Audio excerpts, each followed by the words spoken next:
Após declaração do presidente do TSE, Jair Bolsonaro diz agora que Forças Armadas não querem se meter nas eleições. Pesquisa IPESP aponta pequena queda na diferença entre Lula e o atual mandatário brasileiro nas intenções de voto ao Planalto. Rodrigo Pacheco pede colaboração da Petrobras sobre o preço dos combustíveis. Disse que o momento é de frustração. E bilionário Elon Musk anuncia a suspensão do acordo para a compra do Twitter. O RB Notícias da Rede Brasil está começando.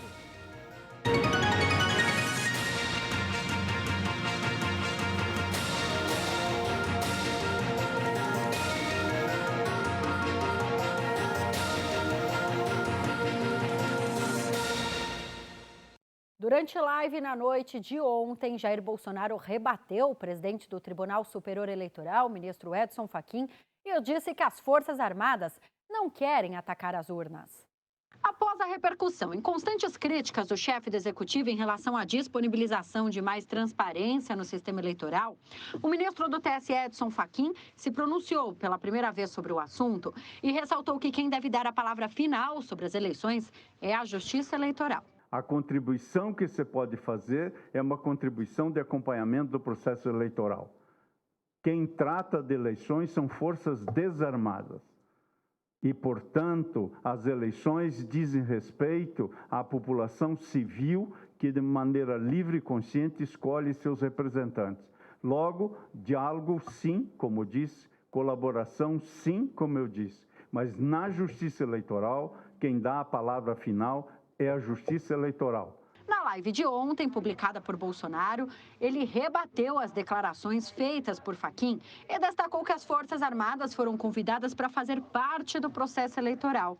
A gente não entende aí essa maneira do senhor falar, se referir às Forças Armadas, que foram convidadas a participar do processo eleitoral. Ele ainda ressaltou que não há ataques ao sistema por parte das Forças Armadas. Ele disse que os brasileiros apenas querem transparência. Não existe interferência, ninguém quer impor nada, ninguém quer atacar as urnas eletrônicas, atacar a democracia, nada disso. Ninguém está fazendo aí, incorrendo em atos antidemocráticos, pelo amor de Deus, tá certo? A transparência das eleições, uma eleição limpa, segura, transparente é questão de segurança nacional. O mandatário diminuiu o tom em relação ao assunto pela primeira vez, após constantes críticas entre os poderes de sua postura de desconfiança das urnas. Em decorrência das polêmicas e constantes desentendimentos entre o Executivo e o Judiciário em Salvador, o presidente do Senado, Rodrigo Pacheco, voltou a condenar ataques à democracia. Sem citar o nome do presidente Jair Bolsonaro, Pacheco declarou que o Poder Executivo, no lugar de dividir, deveria unir a população.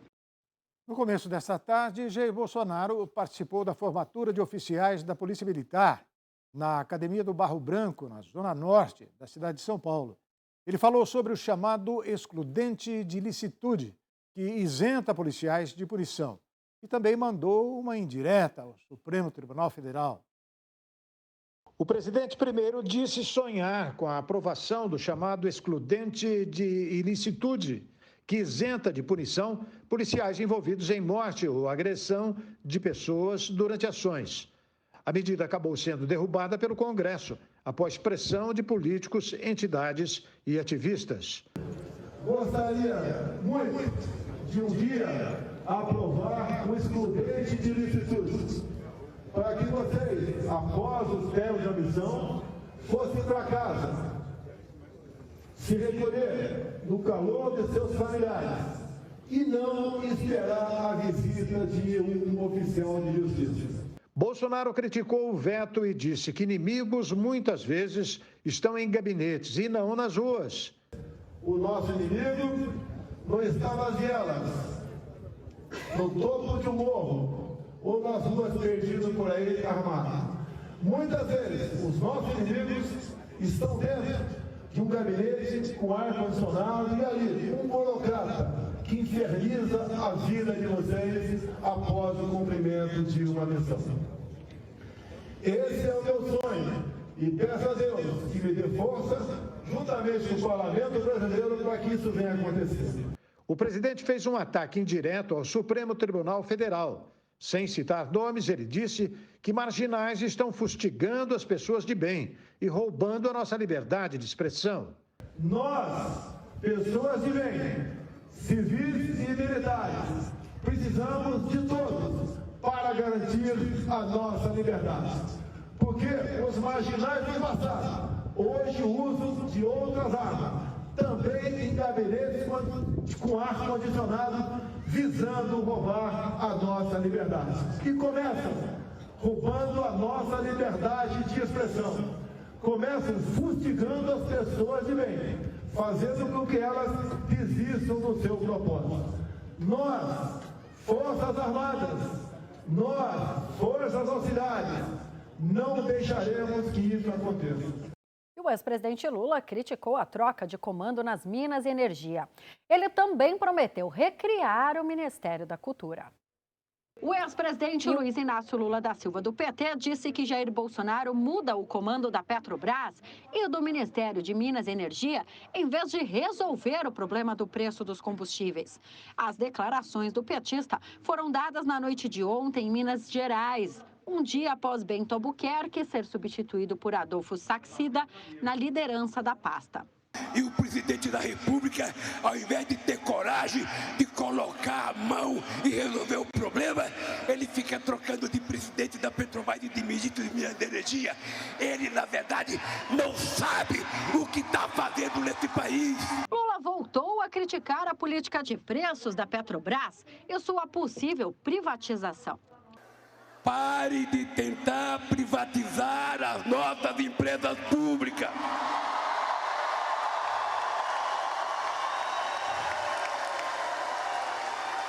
Quem se meter a comprar a Petrobras vai ter que conversar conosco depois da eleição. Pare de tentar privatizar a Eletrobras. No mesmo discurso, Lula prometeu recriar o Ministério da Cultura, hoje parte de uma secretaria especial vinculada ao turismo. Ele também criticou a programação das emissoras de TV. Nós vamos fazer uma revolução na cultura desse país, se preparem. Eles acabaram com o Ministério da Cultura. Nós vamos recriar o Ministério e vamos criar comitê de cultura em cada estado desse país. O Brasil não pode conhecer apenas a cultura transmitida pelos canais de televisão. O país não pode transmitir apenas a cultura que interessa financeiramente. É importante essa cultura, mas nós queremos que o povo conheça a cultura que existe na Zona da Mata, no Vale do Jequitinhonha, no Vale do Mucuri. A gente quer que o povo conheça a cultura de Pernambuco, a cultura da Bahia, a cultura do Amazonas, a cultura de Roraima. A gente quer mostrar que esse país é mega diverso. E a televisão não pode apenas ficar mandando coisa do centro-sul para o resto do país. É preciso trazer as coisas de lá para mostrar ao sul do país, aos estados mais desenvolvidos. E vamos a mais detalhes da corrida presidencial. Em uma nova pesquisa divulgada hoje pelo IPESP, o presidente Jair Bolsonaro oscilou positivamente, 1% nas intenções de voto, enquanto Lula se manteve estável. O presidente Jair Bolsonaro chegou aos 32%, enquanto Lula se manteve com 44%. Apesar de estar dentro da margem de erro, a oscilação de Bolsonaro fez com que a distância para o petista atingisse o menor patamar desde julho de 2021. O cenário permanece o mesmo para todos os candidatos da terceira via.